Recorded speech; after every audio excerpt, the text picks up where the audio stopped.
ہم میں سے بہت سے لوگ آیت الکرسی پڑھتے تو ہیں لیکن بغیر سمجھے، بغیر جانے کہ یہ آیت بتاتی کیا ہے تو یہ ایک آیت، لیکن اس کی فضیلت کے بارے میں بہت سی احادیث وارد ہوئی ہیں۔ ترمذی کی ایک روایت ہے حضرت ابو ہریرہ رضی اللہ تعالی عنہ سے کہ نبی صلی اللہ علیہ وسلم نے فرمایا کہ ہر چیز کا کوہان اور بلندی ہے، یعنی ہر چیز کی بلندی ہوتی ہے، اور قرآن حکیم کی بلندی سورت البقرہ ہے، اور اس میں آیت الکرسی تمام آیتوں کی سردار ہے۔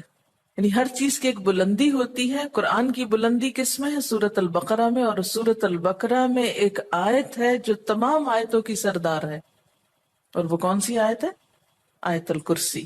حضرت ابی ابن کعب سے روایت ہے کہ نبی صلی اللہ علیہ وسلم نے فرمایا، اے ابو المنذر، اللہ کی کتاب میں تمہارے پاس سب سے افضل آیت کون سی ہے؟ عرض کیا، اللہ اور اس کا رسول خوب جانتا ہے۔ آپ نے فرمایا، اے ابو المنذر، اللہ کی کتاب کی آیات میں کون سی آیت تمہارے پاس سب سے بڑی ہے؟ انہوں نے عرض کیا، اللہ لا الہ الا هو الحی القیوم۔ تو آپ صلی اللہ علیہ وسلم نے میرے سینے پر ہاتھ مارا اور فرمایا، ابو المنذر، تمہیں تمہارا علم مبارک ہو، یعنی واقعی یہ آیت سب سے بڑی آیت ہے۔ اس کے بارے میں آتا ہے، جو شخص ہر فرض نماز کے بعد آیت الکرسی پڑھ لے، اسے جنت میں جانے سے کوئی چیز نہیں روکے گی سوائے موت کے۔ اسے ابن مردویہ نے روایت کیا ہے۔ اللہ تعالیٰ نے حضرت موسیٰ بن عمران کی طرف وحی کی کہ ہر فرض نماز کے بعد آیت الکرسی پڑھ لیا کرو۔ جو شخص یہ کرے گا میں اسے شکر گزار دل، ذکر کرنے والی زبان دوں گا۔ اس پر ہمیشگی صرف نبیوں سے ہوتی ہے، یا صدیقوں سے، یا اس بندے سے جس کا دل میں نے ایمان کے لیے آزما لیا ہو، یا اسے اپنی راہ میں شہید کرنا چاہتا ہوں۔ یعنی اس آیت کی پابندی ہر فرض نماز کے بعد اللہ کے خاص بندوں سے ہی ہوتی ہے۔ بس اپنے آپ کو چیک کر لیں کہ آپ ان میں شامل ہیں کہ نہیں۔ کیونکہ ہم نماز میں کچھ سوچتے رہتے ہیں، جو ہی سلام پھیرتے ہیں پھر بغیر کچھ سوچے سمجھے جو سوچ رہے ہوتے ہیں اس کو بیان کرنے لگتے ہیں، اور یہ بھول جاتے ہیں کہ یہ وقت آیت الکرسی پڑھنے کا ہے۔ لیکن جب انسان کا دل اللہ کی طرف مائل ہو جاتا ہے تو پھر نہیں بھولتا۔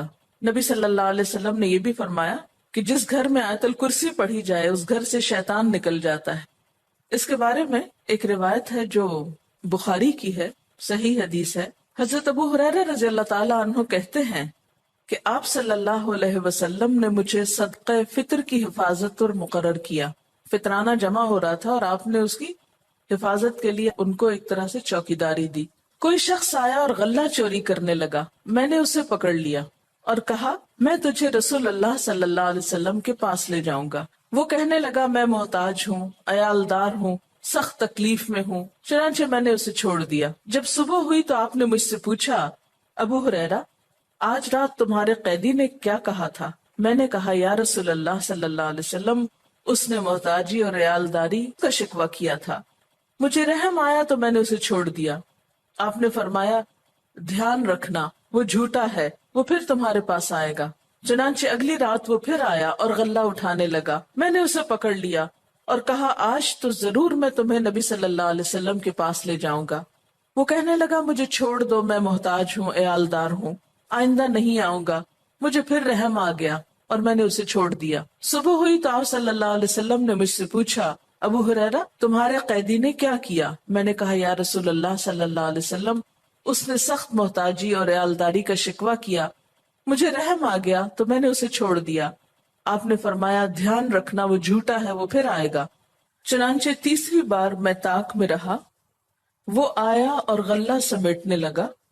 میں نے کہا، اب تو میں تمہیں ضرور آپ صلی اللہ علیہ وسلم کے پاس لے جاؤں گا، اب یہ تیسری بار ہے، تو ہر بار یہی کہتا ہے کہ پھر نہ آؤں گا، مگر پھر آتا رہا۔ اس نے کہا، مجھے چھوڑ دو، میں تمہیں چند کلمے سکھاتا ہوں جو تمہیں فائدہ دیں گے۔ میں نے کہا، وہ کیا ہیں؟ کہنے لگا، جب تو سونے لگے تو آیت الکرسی پڑھ لیا کر، اللہ کی طرف سے ایک فرشتہ تیرا نگہبان ہوگا اور صبح تک شیطان تیرے پاس نہ آئے گا۔ صبح ہوئی تو آپ صلی اللہ علیہ وسلم نے مجھ سے پوچھا تیرے قیدی نے آج رات کیا کیا؟ میں نے آپ صلی اللہ علیہ وسلم کو ساری بات بتلا دی تو آپ صلی اللہ علیہ وسلم نے فرمایا اس نے یہ بات سچی کہی حالانکہ وہ جھوٹا ہے۔ پھر آپ نے مجھ سے کہا ابو ہریرہ جانتے ہو 3 راتوں سے کون تمہارے پاس آتا رہا ہے؟ میں نے کہا نہیں۔ آپ صلی اللہ علیہ وسلم نے فرمایا وہ شیطان تھا جو انسانی شکل میں آ رہا تھا۔ اچھا آپ نے دیکھا ہوگا کہ بعض لوگ اس بات کی شکایت کرتے ہیں کہ ان کے پیسے لاکر میں سے اور تالے میں سے چوری ہو جاتے ہیں، ایک ایسی جگہ سے ان کے پیسے چرائے جاتے ہیں کہ جس کی چابی ان کے سوا کسی اور کے پاس نہیں۔ یہ بھی احتمال ہو سکتا ہے کہ اسی قسم کا کوئی شیطان آ کر ایسی حرکت کرتا ہو، تو اس کا حل یہی ہے کہ انسان سونے سے پہلے آیت الکرسی پڑھ کر چاروں طرف پھونک مارے تو پھر حفاظت ہو جاتی۔ آپ گھر سے نکلنے لگے یا ایسے اپنے لاکر کو لاک کرنے لگے تو آیت الکرسی پڑھ کر اس پر پھونک مار دے تو اللہ تعالیٰ ایک چوکیدار مقرر کر دیں گے، ایک فرشتے کو، پھر کوئی نہیں چرا سکے گا اس کو۔ تو بہرحال آیت الکرسی جو ہے یہ بہت ہی فضیلت والی آیت ہے۔ چلیے اب دیکھتے ہیں کہ اس آیت میں ہے کیا۔ اللہ لا الہ الا ہو، اللہ تعالیٰ اس کے سوا کوئی الہ نہیں۔ الہ کون ہوتا ہے؟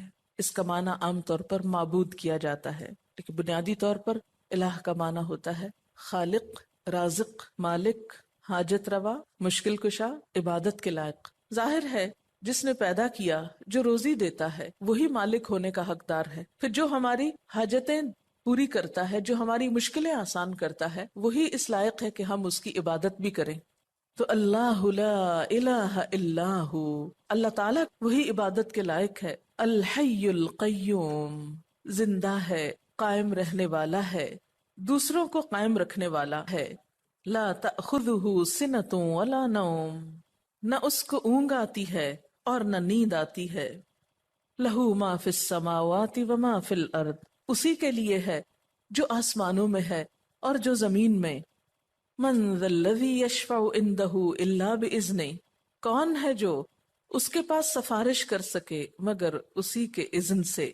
یعلم ما بین ایدیہم وما خلفہم، وہ جانتا ہے جو ان کے آگے ہے اور جو ان کے پیچھے ہے۔